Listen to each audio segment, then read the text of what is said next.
Moi, c'était un peu différent vu que je rejetais en fait les autres, hein. C'est-à-dire qu'au début, j'avais vaguement essayé de discuter, mais quand j'étais en sixième, je discutais de physique quantique, hein.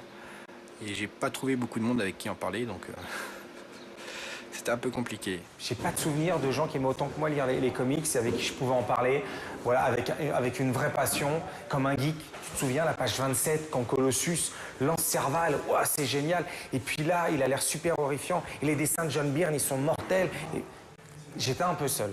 J'étais vraiment un extraterrestre, parmi les extraterrestres. Il a fallu beaucoup d'années avant que je commence à rencontrer des filles qui aient le même genre de centre d'intérêt que moi. Par définition, c'est un univers masculin, qui ne devrait pas l'être, mais qui culturellement l'est. Mais j'ai l'impression que c'est en train de changer.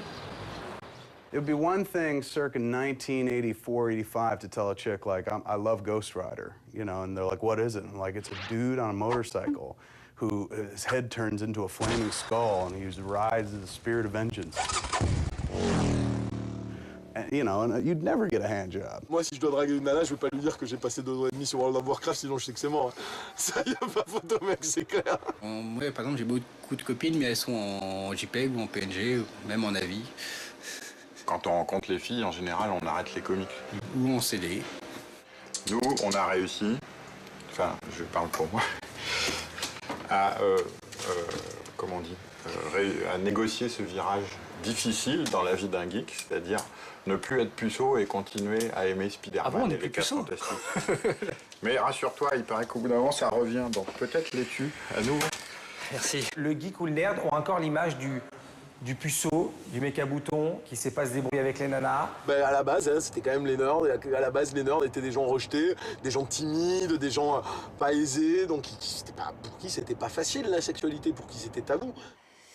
Mais je ne suis pas frustrée. Je ne suis pas frustrée. Non, je ne suis pas frustrée. Ce qui retarde un peu ça, c'est la déception. La déception du monde sentimental. Le monde sentimental qui est peut-être pas toujours à la hauteur d'un film. C'est pas toujours à la hauteur d'un manga, quoi. C'est plus fade. Il y a un autre phénomène aussi, c'est que ça peut aider d'être moche pour avoir le temps de t'intéresser à ces choses-là. Parce que à l'adolescence, tu perds ton temps à courir les gonzesses. Ça demande énormément d'énergie et de concentration. Tout ton cerveau est en action pour ça. Et le type qui est moche comme un pou et c'est clair, c'est même pas la peine qu'il essaye, ben celui-ci va avoir le temps, je sais pas, d'aller dans une bibliothèque, de découvrir les peintures de Gustave Doré et de réaliser que ça ressemble vachement à du Jack Kirby, quoi. Aujourd'hui, je pense qu'il y a autant de geeks qui baissent que n'importe qui. À une certaine époque, c'est évident. À une époque, c'était évident, mais plus maintenant.